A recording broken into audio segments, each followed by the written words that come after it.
Yeah. Right. So then I'll aim so that the recording finishes about 11:50ish, and then we can do the final wrap up stuff. Mm-hmm. Awesome. Cool. All right. Welcome everyone to the Smooth Brain Society. Today we have Dr. Tirta Susilo. Is that how you pronounce it? Yes. Perfect. Cool. He is a senior lecturer at Victoria University of Wellington and is on to talk about his work with regards to perception, in particular face blindness. Mm-hmm. As always, we have a co-host. Today, joining us again is Farrell Badiani. She was on in our religion podcast a few episodes ago. So welcome back, Farrell, and welcome Tirta to the podcast. Thank you. Awesome. So we'll just start where we start with every guest. And if you could give us a little bit of a background into how you got into your field of research, why you find this so fascinating. So a little bit about background for our listeners. Yeah. So I'll probably backtrack a little bit more because I stumbled onto psychology, onto science, really. So I grew up in Indonesia, born and bred, and I had no idea that one day I will make a living out of teaching and researching. So my undergraduate major in Indonesia was industrial engineering. And I wasn't really a good student at the time. I was, goofing around. I had other priorities, but I did well enough. So I graduated, and then I tried out the real world. I worked in manufacturing and corporate finance for about a year. It didn't work out, so I didn't know what to do with my life. And so, I remember one day I was going to a bookshop. And I saw How the Mind Works by Steven Pinker. And so, I don't know, the title caught me at the time. I tried to read it. I didn't really understand it, but I thought, hey, studying how the mind works sounds cool. And so I decided to go back to uni and study again, this time in Australia. So I went to Australia actually to do a one-year degree in psychology. And I did well enough, and I got offered an honors scholarship. So I took it up, and I worked with this woman, Valerie Stone, in Queensland, who is an evolutionary psychologist, actually. So at the time, she was doing all sorts of projects, one of which was on face perception. And that was the only project on offer because I was the last student to arrive. It's like, this is the project you're going to work on. It's like, okay. I'll do it. So, and that brought me into the world of face perception and vision, kind of more generally. And then I continued with the PhD, staying with the same topic, learning more and more about face perception, psychophysics, experimental psychology, bit of neuroscience. And in the last year of my PhD, there was this student in the department who had face blindness. And so, as my supervisor, Eleanor McCone, and myself ended up studying her, and we wrote a case report about her, and that brought me into the world of face blindness, which has remained with me ever since. So, yeah, that's a bit of a roundabout answer, but that's the true story. Nice. So then, what is face blindness for those who don't know? Yeah. So face blindness is also known as prosopagnosia. So that's a mouthful, prosopagnosia. It's a Greek word. Prosopon means faces, and agnosia means lack of knowledge or not knowing. So prosopagnosia, or face blindness, is a condition whereby someone is unable to recognize familiar faces. So faces that you've seen before, faces of family members, close friends. And this is unlike the occasional failure of face recognition that we all experience from time to time, right? So we see people on the street, it's like, oh, I can't really recognize the person, or I can't put a name on it. It's nothing like that. This is much more severe, and it happens frequently, even to faces that they're supposed to know because they interact with these faces all the time. Yeah, super interesting. What I found really interesting in your introduction was you mentioned you worked in the field of evolutionary psychology briefly. Mm-hmm. So I wanted to know, what are the evolutionary underpinnings to face blindness? And if that is something that you've researched. Yeah. So I guess face blindness and face recognition more generally, I think, is one of the research areas, I suppose, in visual perception that has attracted some evolutionary psychologists. And the reason is there seems to be specialized visual mechanisms that are used for faces, but not for recognizing other stimuli. And at the time, there's a lot of this is about 20, 30, 40 years ago. There's a lot of debates and discussions concerning, the variety of cognitive mechanisms that are, that our species, I suppose, inherited from our ancestors way back when. And, face mechanisms seem like a good candidate for it, given how critical faces are for survival and all that. So that, to me, I mean, that kind of brings in kind of the two sides of the equation where you have, evolutionary biology and also, visual perception and disorders in the case of face blindness. Cool. So then you mentioned that we seem to have a particular, interest in, evolutionary interest in, perceiving faces. So does that manifest biologically as well? So in the brain, do you see any differences in how people perceive faces versus other things? Yeah, of course. So there's a network of kind of regions across the occipital and the temporal lobe that seem to be specialized for face processing. So if you use, fMRI and you look at, how these regions react when people see pictures of faces as opposed to control stimuli, these regions would respond much more strongly to faces. And this is also true in other primates. So macaque monkey is a great model for studying face processing because their visual system is very similar to that of humans, and they also have these areas across their kind of occipital temporal lobe, which contains cells. So these are individual neurons that are highly selective to faces. How do you experiment on these things? So what kind of research models do you actually use when you're trying to study face blindness? Yeah, so myself, I run mostly behavioral experiments. So I work with human participants who report having trouble recognizing faces. So I work with them. I give them kind of our standard battery for face blindness to see whether they meet the kind of the threshold for prosopagnosia, and if they do, I invite them to sit on a bunch of experiments, right? So one of my last experiments is on the distinction between the processing of facial identity and processing of facial expression. So faces are important because we not only use faces to recognize who people are, but we want to know what they're feeling, what they're attending to, right? So there are all kinds of social information that we extract from faces. And I guess one of the key questions in prosopagnosia is whether the impairments impact only the processing of identities. I don't know who you are. Or does it also extend to the processing of other information from the face, right? So I ran a couple of behavioral studies looking at whether identity and expression processing can be dissociated. But other researchers, they use all kinds of tools. The imaging is a popular one. You want to see whether the network of face regions. There's about a dozen of these areas. On both hemispheres, whether they specialize in these different aspects of face processing. Maybe some areas are more specialized for identity processing, other areas for expression, for instance.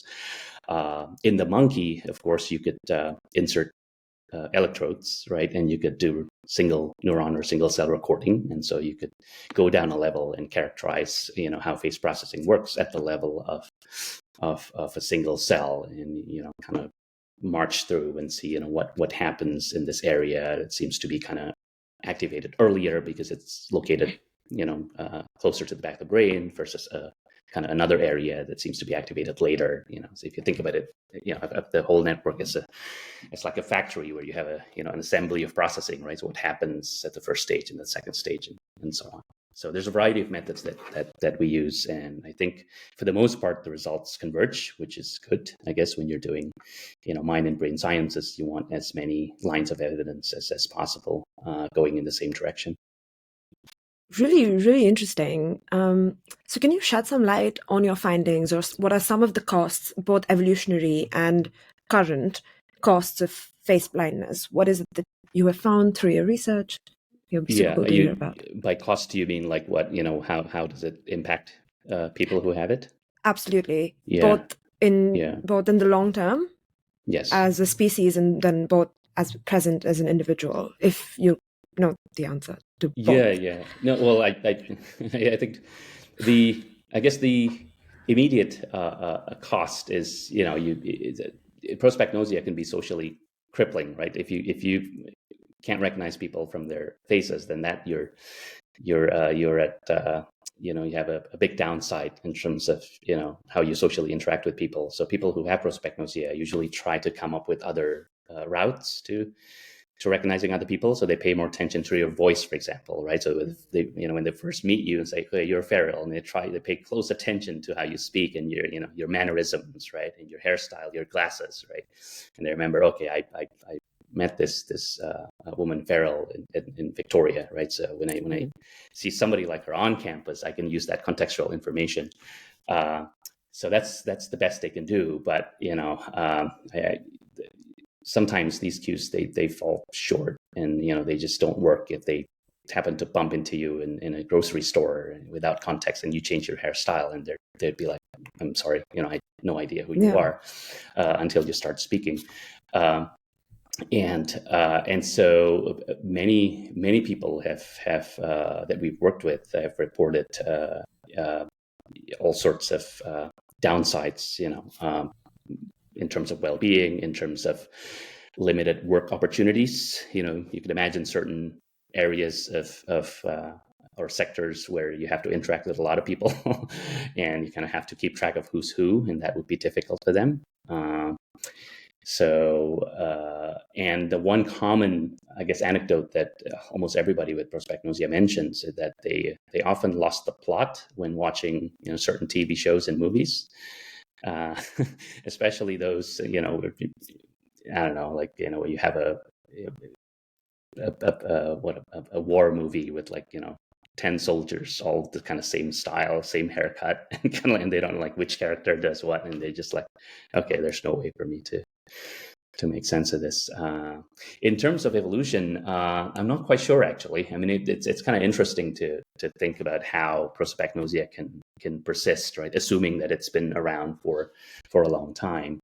I guess current estimates of the prevalence is about 1 to 2%, depending on where you draw the statistical line, and so maybe that is still within kind of the sweet spot where you have certain conditions that can go on generations by generations without disrupting the kind of the whole balance of the population. So, but there is. I suppose I mentioned about monkey being a good model right before, and one I think difference that is often noted when we talk about human face recognition and monkey face recognition is that human face recognition seems to be more specialized for recognizing identities, just because we've seen hundreds, if not thousands of faces, not directly, but through magazines, TVs and things like that. Whereas for monkeys, I think they don't see that many. They live in small groups. So their face recognition is probably more specialized for tracking expression changes, right? So he's sort of like angry there. I picked it up. I want to go away. I don't want to get near him because it'd be awful or something like this. So maybe these systems, they're kind of similar in many ways, but they've been kind of shaped, I suppose, slightly differently through, evolution and also cultural demands, right? That are different for the different species. So, based on that, how does prosopagnosia come about? So, is it genetic, or due to injuries, or what's the reason? Yeah. So that's a great question. So there are two types of prosopagnosia. For a long time, we thought prosopagnosia is acquired, right? So, which means people used to be able to recognize faces, and then they suffered some brain damage, and then they lose their ability to recognize faces. And it's noticeable because I know I used to be able to do this thing, and now it's different. I can't do it anymore, right? So that for a long time, those are the only prosopagnosia cases that were reported in the literature, beginning in the 40s, I think. But in the last 20, 25 years, we've learned a lot about the other type of prosopagnosia, which is lifelong. So this is known as developmental prosopagnosia or congenital prosopagnosia. So people who have it, they've never been able to recognize faces. So for as long as they can remember, they always have trouble, even in childhood. So, you imagine, you go to school and like everybody looks kind of, unfamiliar, and then you go home and you try to find your parents, and kind of you run to the wrong adult, and kind of, there are stories like that which are kind of comical, but actually it's quite sad because, people used to think, well, these kids, they just don't get it. Maybe they have some learning disabilities, but it's not learning disabilities. This is a very specific visual recognition disorder that they're having. So the more common prosopagnosia is the lifelong one. That's the one that is estimated to impact about 1 in 50 people, with to varying degrees. So at severity, of course, not everybody has severe prosopagnosia. Some people have kind of milder version or moderate version. Yeah, you bringing up learning disabilities is interesting because I was just thinking, if you're having, because of a lack of face perception, if you're having issues with social interaction, it can easily be seen as other social interaction deficit disorders like autism or something. Yes. Yeah. And we know prosopagnosia is not the same, or it's not caused by autism, right? So there's a couple of papers now. In fact, my latest paper is about that. So we look at a population of people with ASD, and we managed to dissociate their face recognition difficulties from difficulties that are experienced by people with prosopagnosia. So there's a couple of reports now dissociating autism from prosopagnosia. But early on, like, when the early reports about prosopagnosia started to appear, people had the kind of natural suspicion maybe this is just a consequence of people not being socially adept, right? So maybe they're not paying attention to faces in the environment. So if you don't pay attention, then you're not going to recognize people. What's so hard about that? But now we know that it's not due to lack of social attention or social motivation. It's not due to general memory problems, right? So it's not just that people can't remember anything semantic about other people, and also it's not a general visual disorder, because most people with prosopagnosia can read just fine. They can see colors, they can recognize objects, they can navigate the environment, and so on. So it seems to be a very specific form of visual recognition problems. I should say visual agnosia. I guess that's, sometimes people think prosopagnosia is a selective type of visual agnosia. So visual agnosia is a broader term whereby some people, mostly due to injury, have problems recognizing any objects at all, right? So they can see, they can tell you that something is moving, and what's moving is a red dot or something like that. But once you start presenting them with kind of more complex stimuli, like you show them a picture of a car or something, and they say like, I have no idea what that is. I can tell you it's kind of blue. It has a curvy part here and there. The right side is bigger than the left part, but I don't know what it is. But then if you ask them, like, do you know what a car is for? Forget about the picture. And they say, oh yeah, it's for driving. I have a car at home. So it's not that they don't know what a car is for. They don't lose their semantic knowledge about cars. And if you play them the sound of a car, they can tell you it's a car, right? So they can recognize a car through a non-visual route. It's just a visual pathway for recognition is gone. So that's the case with people who have visual agnosia. Now, prosopagnosia is like that, but just for faces, more selective. Yeah. I had a two-parted question. Mm-hmm. One, both of them build on what you said previously. Yeah. One, which is, have you found any evidence for facial blindness? Because I cannot say the Greek word. Yes. Does it impact the ability to read emotions? Has it impacted that? And my second question is, you mentioned there being possible cultural differences and cultural pressures. Are there cultural differences that you have recorded or know about that affect, facial blindness or even visual agnosia? Yeah, so those are both really good questions. So the first question, a minority of people with prosopagnosia have some trouble with expressions, but to a much lesser extent compared to their trouble with identity. Most people who have prosopagnosia have no trouble recognizing expressions. So suggesting that, in our brain, there seems to be specialized mechanisms for processing facial identity that are separate from mechanisms for recognizing facial expressions, right? So the second question is about cultural pressures.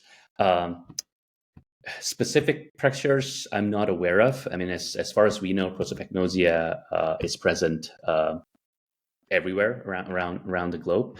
But it's interesting when you start talking about cultural variations, because in the face recognition literature, there's a well-known finding, which is called the own race bias, or the other race effect. You guys probably can imagine what it is. So if you grew up among faces that have a similar structure, let's say I grew up in Indonesia, around me they're all Asian faces, right? So my visual system's pretty good at discriminating between Asian faces.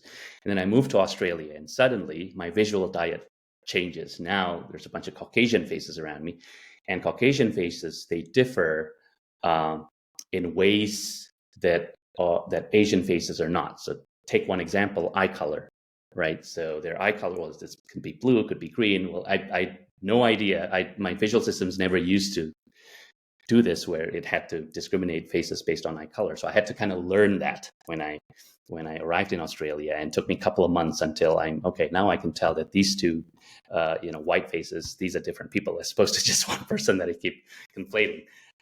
And so that phenomenon can interact with prosopagnosia, right? So it could be, it could actually add to your prosopagnosia. We already have trouble recognizing faces, and now the faces are of different ethnicities and races, right? And they differ in terms of the features and so on. That you could have a double problem right there. I just wanted to quickly ask, so when Caucasian people are like, all Asian people look the same, is that not racist? Maybe. Well, I mean, there's about two answers probably. I mean, some of them maybe. I mean, but I think there's a visual perception answer to that, whereby they're just being truthful. They say, well, you guys all look alike, just because I'm not used to, seeing and learning to discriminate between your faces. I'm not using the right features or dimensions, in the kind of your face space that are optimal for discriminating between the faces. So you really look alike. I'm not pretending that you look the same. You really look the same as far as my visual system is concerned. So, okay. Yeah. Taking that one step further, then, if I looked at a particular object or particular variations of the same object again and again and again, or if there was enough of a diet for it, just like enough of a diet of Asian faces, would my processing of those change in the brain as well? Would I have a new location specifically for that or something? Yeah. So this is a question about visual expertise, right? So some people develop certain experience with a particular class of objects. If you're a bird expert, for example, then you spend days on ends, right, just watching birds and telling them apart and so on. And so the question is, what happens to your visual system when you do this?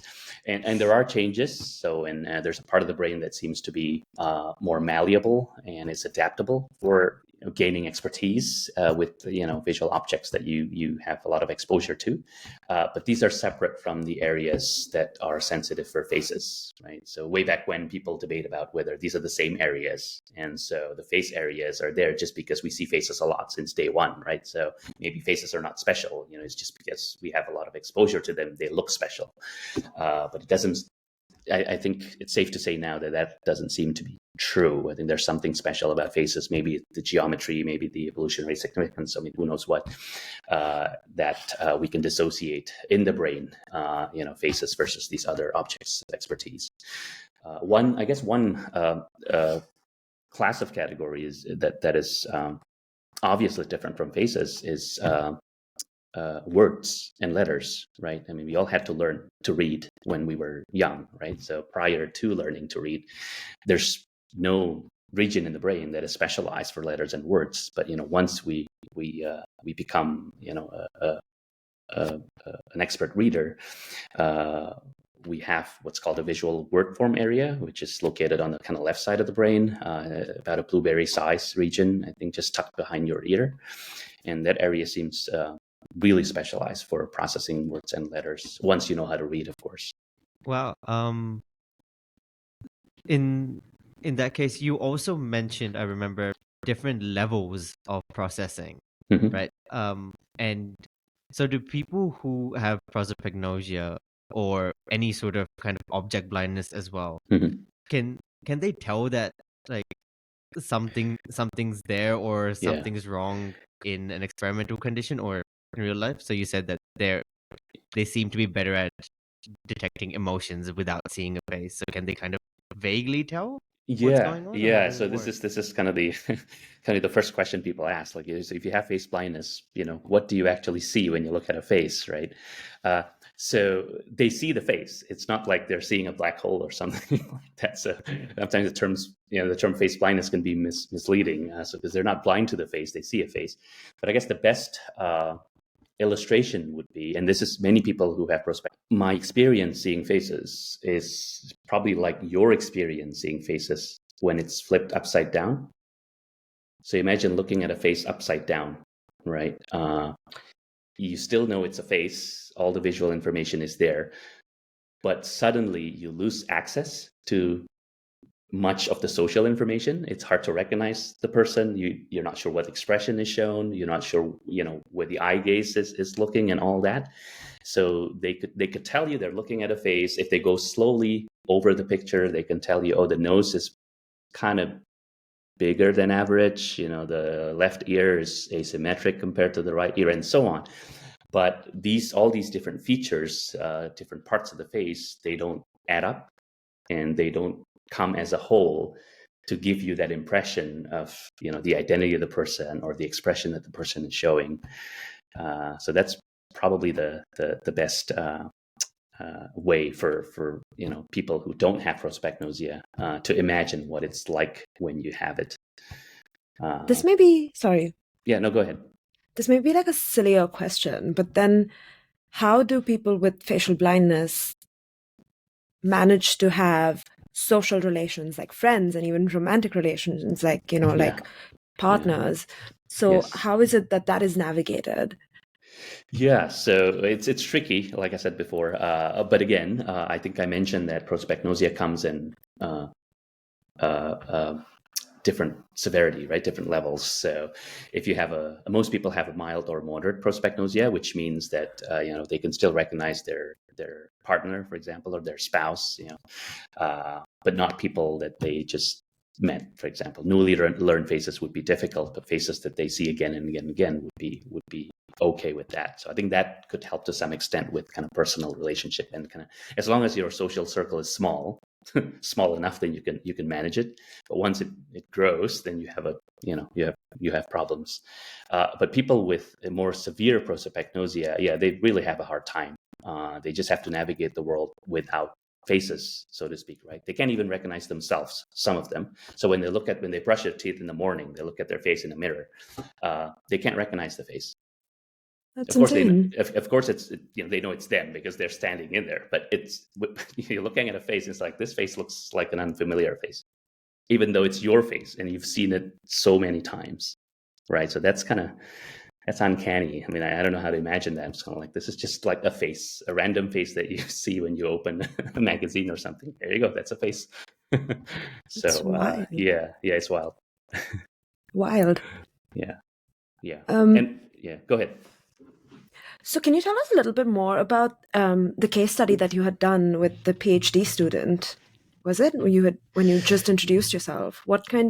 How severe was her facial blindness? For her, yes. So she hers was quite severe, and I think in that study we were interested in looking at this mechanism of face recognition, which I touched upon earlier, which we call kind of whole face processing.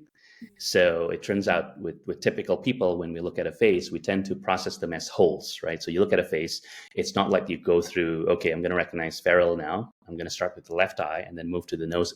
People don't do that. They look at your face, they take a snapshot and they say, that's feral, right? They get it. So they analyze the whole face as sort of like a one unit, one stimulus, right? So we wanted to see whether her prosopagnosia can be explained by impairments of that process, whether she was unable to perceive and process faces as wholes. And I think we found some good evidence of that. So it turns out that she relied more on kind of separate parts of the face when she tried to recognize the face. So if she lucked into a distinctive part of the face that gives away the identity, then she would be able to recognize the person. But as you can imagine, that method of recognizing people is probably not robust. So she had a tough time, I think, socially speaking. But people come up with ingenious ways. So one of the probably more famous people who have prosopagnosia is Oliver Sacks. If you guys know about Oliver Sacks? No, so he's a famous. He passed away now, but he's a famous neurologist, and he wrote a lot of books about his wild cases, people with all kinds of interesting cognitive profiles. He himself had a lifelong prosopagnosia. And so when he used to host parties in his New York apartment or something, but when he invited his guests, he told them to wear name tags. So, which I thought it was that's a smart way. So that way you can just tell who's who with recognizing. And I've heard from many prosopagnosics we work with that that's their strategy. That is to be open with people and say, hey, sorry, I have this condition. And so if I don't recognize you next time we meet, it's not because I don't care about you. I'm not paying attention. It's just I have a visual shortcomings as far as face recognition goes. Yeah. For those who don't know, one of his famous books is "Man Who Mistook His Wife for a Hat." Yes. I've heard about that book. Yes. So that's Oliver Sacks. Yes. So that's the author. I think that's probably his most famous book, "The Man Who Mistook His Wife for a Hat." And then, he wrote, I don't know, a dozen of books, or probably more. I think there's one book that is called The Mind's Eye, I think. And in that book, there's a chapter about face blindness. And he told his own story, living with it and failing to recognize his own face in a mirror. So, yeah, he had a severe one. He had a severe type of person. Well, we're talking about not being able to process faces. Can I ask about the flip side, where you kind of see faces in everyday objects and things like that? Where does that come into the whole processing spectrum? Evolution. Yes. So that's the one-word answer to it. So there are two flip sides. So, one is like you said, our tendency to see faces when there's none, and the other is there are people who are actually have the opposite of prosopagnosia. So people who are called the super recognizers. So these are people who are really, really good at recognizing faces. Right, so I'll talk about that a bit later. But because your question is about seeing illusory faces, right? So I think the experience is called pareidolia or something, where you have this experience of seeing, faces in Mars, faces in the clouds and things like that. So so I guess one answer is that again, faces are important. If we think about it in evolution terms, if you want to make an error, it's better that you have a false alarm of thinking a face is there rather than not detecting a real face when it's there, right? So I think it makes sense in terms of the cost benefit to build a system that is super sensitive to detecting face-like features in the environment, and that seems to be what happens. So in the last 5 to 10 years, I think there's been a surge of studies looking at whether processing of illusory faces are similar to processing of real faces, and for the most part, I think the answer is yes. So these illusory faces seem also to be processed as wholes, right, rather than by parts. If you put people in the scanner again and you show them pictures of illusory faces, the same regions that are specialized for faces would light up as well. That said, there are some differences as well. So I'm actually currently working with with my old master's student, Lizzie, writing a paper, and where we shows that there, despite these similarities, illusory faces are not as effective as real faces in capturing our attention. So we use a sort of like a visual search task where you have, like 12 images on a screen, they're just popped randomly in different places, and you're supposed to locate if there's a face there as soon as you can, something like that, right? And people are really good when the face is a real face, right? They find the face faster than if the target was a butterfly or a flower or whatever else. But when you show them illusory faces, they're not as good as they are with real faces. They're still better than compared to butterflies and flowers, right? But the advantage conferred by illusory faces is not as obvious as the advantage given by real faces. So there are some differences there, but we're still trying to clarify the picture here.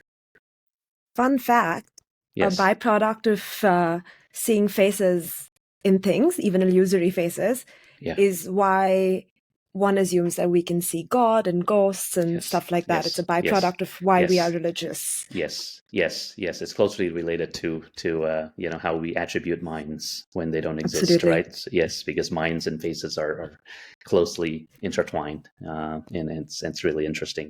Again, I mean, there are studies looking at what features in the face make us attribute minds, right? Because you could imagine a face of a doll, and then people's like, well, that's a doll. I don't want to attribute minds in there, but that's a face of a real human. And where is that kind of threshold if you kind of morph a doll's face to a human's face, right? At what point we start to attribute, okay, now there's agency there. This is we can assign things, we can assign blame, we can reward and praise. So that's kind of, I guess, one flip side. The other flip side, as I mentioned before, is the super recognizer. So this is really interesting because in the last 20 years, people have started looking at individual differences in face recognition. So we used to think that with face recognition, you either have it or you don't. But it turns out that there's a significant variability of face recognition skills in the population. So that is to say, us three here, our face recognition skills are probably not the same. You guys will probably have better skills than mine because mine's not good. But kind of most people are kind of average. Some people are better, others are worse, right? And some people are really, really bad at it. These are people with lifelong prosopagnosia, and some people are really, really good at it. And these are the super recognizers. So people with super recognition, they really. They really have amazing abilities with faces. They see a face once and they say like, oh, that I saw you in that shop, by the university like 3.5 years ago, and you're doing this and that. And people's like, what? It can sound creepy. Like you just like, what's going on with this person? And again, it's not a general or superior memory skills. Right, so they tested people who compete in memory championships. I think there are these things where you're supposed to remember as many things as possible as in as many formats as available. And these people are not good when it comes to faces. So you can dissociate superior ability in face recognition from superior ability in remembering things more generally. And the supers have been put to good use. I think in London, in Berlin, I think they work with the police.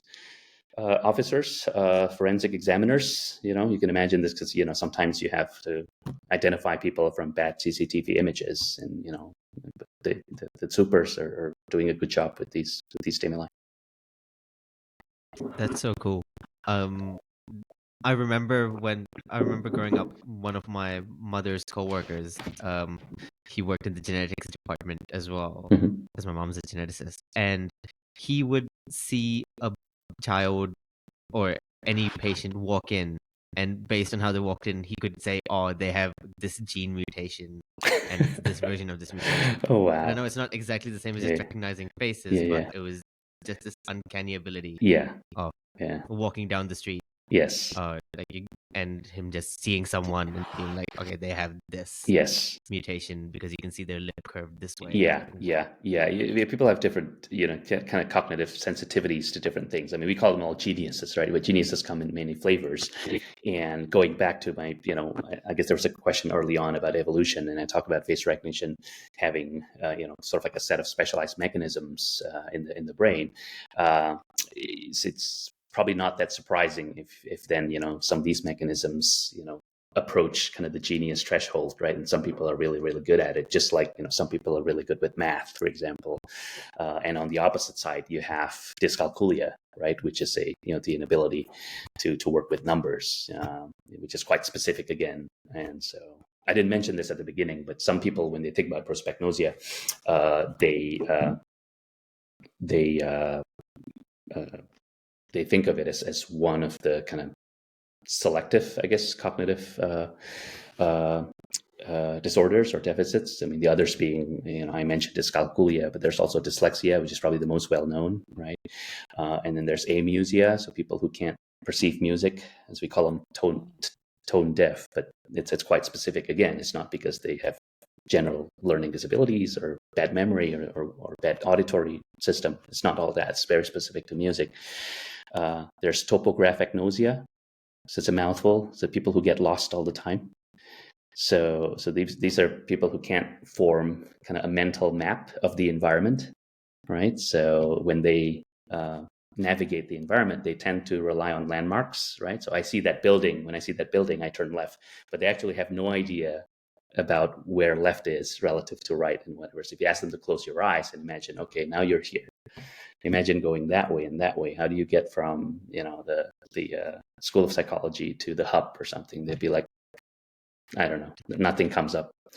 And the most recent one is probably aphantasia. It's on the news recently. Aphantasia is the inability to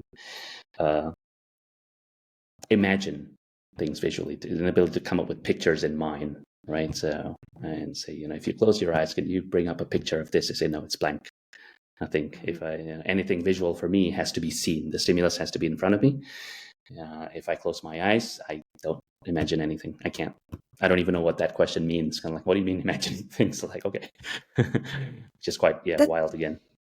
That's really interesting, because I was talking to like some of my friends, and I asked, because it's so wild to me that I always have like a running monologue or a vision of something going on in my head. Yes. And I met someone, I was like, so what do you do? Like, how do you think of things? And then that person was like, I don't. I just feel them. And I'm like, I don't understand what you mean. Yeah. I guess so much so for naive realism, right? I mean, all of these kind of, attest to our different phenomenologies. I mean, we experience the world differently, right? So when we say something is green, well, that thing's not actually green. That thing just reflects certain wavelengths that are processed by our visual system, and we interpret as green. And these different conditions, I can, bring home that point more clearly by saying, what do you mean by visualizing things? You visualize it, I don't. Absolutely. So, so aphantasia is received a great research interest, and people want to know what it is, and do you have it for non-visual modalities? Like people have inner dialogue, inner monologue. Yeah, so you talk, absolutely. and some people don't have it. So like it's all very fascinating. And still many unknowns. That's so fascinating. I wanted to ask, because you mentioned at what point do you kind of identify consciousness, right? From a doll to a human. Mhm. Isn't that term called the uncanny valley effect? Is that what it is? Or is that something different? Yeah. So it's uncanny valley. I think it's been around for a while. I think it was first coined by a Japanese researcher way back when. But I think the evidence, or the results so far, is they're probably more mixed than people think. So sometimes it's not clear where the uncanny valley is, or what features of a face give rise to the uncanny valley. But I suppose the uncanny valley, when it was originally coined, I think it refers more to this kind of uncanny feeling that something is, I don't know, something negative at some point, right? Where you transition from a non-human face to a human face, where you feel a bit, maybe even grotesque, like you feel like you want to move away from the stimulus. There are other studies that have failed to replicate the uncanny valley, mainly that you can morph a doll's face to a human face, and at no point in that spectrum that you experience any uncanniness whatsoever. But you still have a point where you start to, okay, that's where I would start to attribute minds, where the face comes alive, so to speak, as opposed to just it's a robot's face or a doll's face or a mannequin's face or like that. Yes. And for the last part, because I know you have to leave, Can we talk a little bit about the neurological side of it? So in the sense, what kind of activity goes on in the brain in all these things? So is there different activity patterns when in prosopagnosia, Nosex versus, I want to say, people normal on the spectrum? Typical controls, right? With the acquired prosopagnosia, it's clear because usually you have an injury to one of these face regions, right? And so you clearly see the region's no longer there. With lifelong prosopagnosia, there are subtle differences, but only when you do large group studies. You have to kind of bring in 50 people with prosopagnosia and 50 without, and you average the results, and then you can see, okay, both groups still have these dozens of areas, but the prosopagnosics, they show weaker activations overall. Or maybe the different areas in the network are underconnected. So they're not talking to each other as much as they do in controls, for instance, right? So you can find these kind of subtle differences, but I wouldn't go as far as saying that we have found a biomarker for prosopagnosia, which I think is also true with other, conditions with autism, and other people have been hunting for these biomarkers for ages, but it's always very tricky.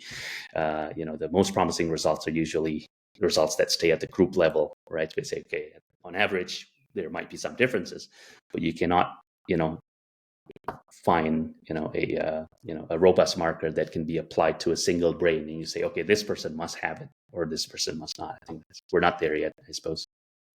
Just to build on that, I had a quick question about supers. Do they have a different brain structure? Sorry, I'm not a neuroscience person. That's the word. Neuroscientist, yes. As far as we can tell, no. So they have the same set of areas in the brain. They have a similar visual system. In some cases, there seems to be overactivations to some extent, but it's not clear. So we really can't explain why they have the ability that they do. And so more research needs to be done. But we know that their ability is real because I think it's been really documented. Yeah. And you can give them really, really tough face recognition tests, and they can crack them. And I guess suffice it to say that it's harder to if you want to fake your way, right? It's easier to fake your way into having prosopagnosia, right? I'm just going to press random buttons and pretend I can't recognize faces. But if you want to show superior ability, you can't fake your way. You kind of have to really know what you're doing. And so with the supers, I think there are some cases who are really, really solid, in the sense that these people really can see things that we cannot with faces. Yeah, really cool. I like that you guys call them supers, like superheroes almost. Well, it's a super what do you call that? Almost like a superhero ability in a sense, right? Because you could do things that most mortals can't do, right? Given the same picture of faces, you can tell, oh, these two people are the same. And they are, whereas for most of us, like, there's no way these two pictures show the same person, but they can tell you. Interesting. They're really good. Did I answer your question about brains and neurons here, or was that the? Yeah, mostly. I guess one more thing on the same lines would be we hear often about top-down and bottom-up processing. Mm-hmm. So kind of getting visual information in, and being able from getting information in to being able to perceive something based on what you know. So where do most of these issues fall in when it comes to it? Is this more a processing issue, or is this more the second part of of the kind of the connection? I think it's probably the same. I mean, this is an old issue, as you can imagine. So going back to before prosopagnosia, people have long known about visual agnosia, right? So this is a general problem recognizing objects, and there are two types of visual agnosia. So one is kind of more perceptual. I think it's called aperceptive agnosia. So people who have aperceptive agnosia, they can't even create a good perceptual representation of the stimulus in front of them. Right, so the sensory input is coming in, but it's not being processed properly.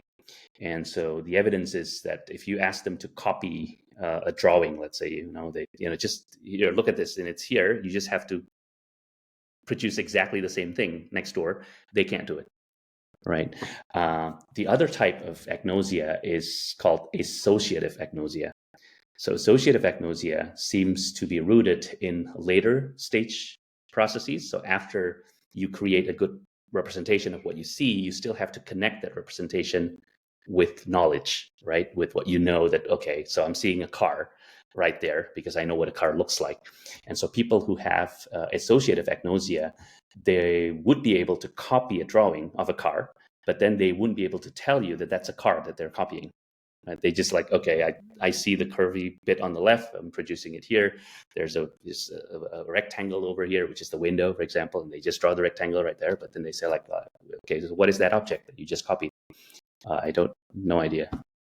I don't know idea. So that, and I think the same distinction can be made for prosopagnosia. So some people report difficulties just even describing or creating a good image in their mind's eye, about the face that is in front of them, associating the perceptor, associating the face that they're currently holding in their mind's eye with their prior memory and knowledge about that face, if they've seen that face before. So can I ask what kind of projects you're currently doing, and what's your current research like, and what do you plan on doing in the future? Yeah, there's a couple of lines of work. So one is looking at kind of the more perceptual aspects of prosopagnosia, and this is because there's some recent data suggesting that most prosopagnosics, so we used to think that prosopagnosia is more about associating, right? So more about recognition memory problems where they just can't remember people's faces. But I think there's some intriguing data recently suggesting that the problems might be earlier than that. The problems might be in problems problem perceiving faces rather than associating faces. And so if you give them tasks like, you show them two faces side by side, right? And you say, are these two faces the same or not? So you don't ask them to learn the face or remember them for later testing, nothing like that. Everything is on the screen and they just have to discriminate between these stimuli. They have problems with that. So we think maybe prosopagnosia is more of a perceptual disorder than people think. So we're currently looking into that to see what perceptual aspects are impaired and how so, and so on. Another line of research looks at potential strategies for improving face recognition in prosopagnosia. So some groups have worked on this for a while, but it's a tricky issue. So most studies, they're on, I guess, relatively small samples, which makes things quite complicated, because if you want to do these things properly, you're going to have a randomized controlled trial, right, with 50 prosopagnosics, 50 control, and matched in all sorts of ways, and then you have to check whether whatever strategies you come up with, the outcomes persist, beyond kind of the experimental session, right? Well, what will happen 3 months down the road and things like that. So, yeah, a lot to do there. Awesome. I know you need to leave. So Pharaoh, do you have any final questions? Yeah, sorry. Again, a silly one, going back to it. Why would people, and do people, fake having facial blindness just for fun? Maybe. I mean, I don't know. I mean, occasionally, I mean, I don't have a good feel in terms of the estimate, but occasionally there are people who, I don't know, they just say like, hey, I have this and that, and they kind of, when you look at their experience and the pattern of responding, when they did the battery, suggesting that it's probably, it's not prosopagnosia what we're seeing here. It's something else, but it's a small minority. Most people who work with us, they're being genuinely honest. They're just saying, I have trouble with faces in my life, right? So I just want to know whether I fit the criteria. And often what happens is that they're actually glad if we say, yeah, your numbers actually check out, and they pass the statistical threshold, because then they have kind of something, they have a name for the condition, because the the sad thing often is that if you don't know that you have this, then you often can blame yourself and say, I'm just not attentive. I'm not socially good. Maybe I'm not a kind person or something. Well, actually, no, it's nothing like that. It's just your visual system is a bit unusual. There's some alterations there, but it has nothing to do with you and your motivations and your values.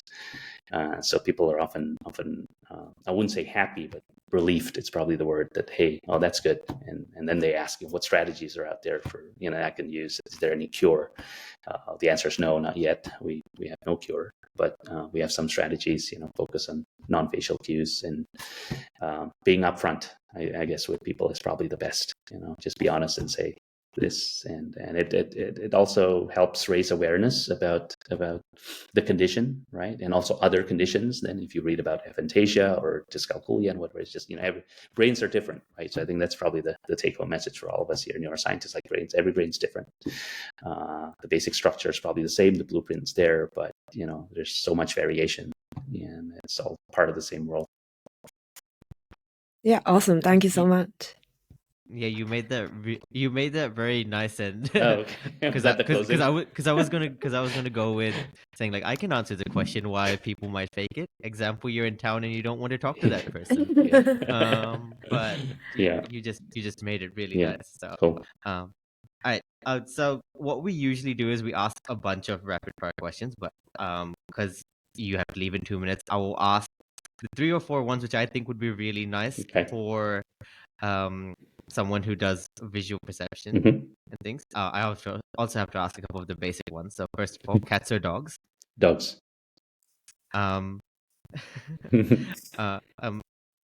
If your life were a movie, what genre would it be? Action. Nice.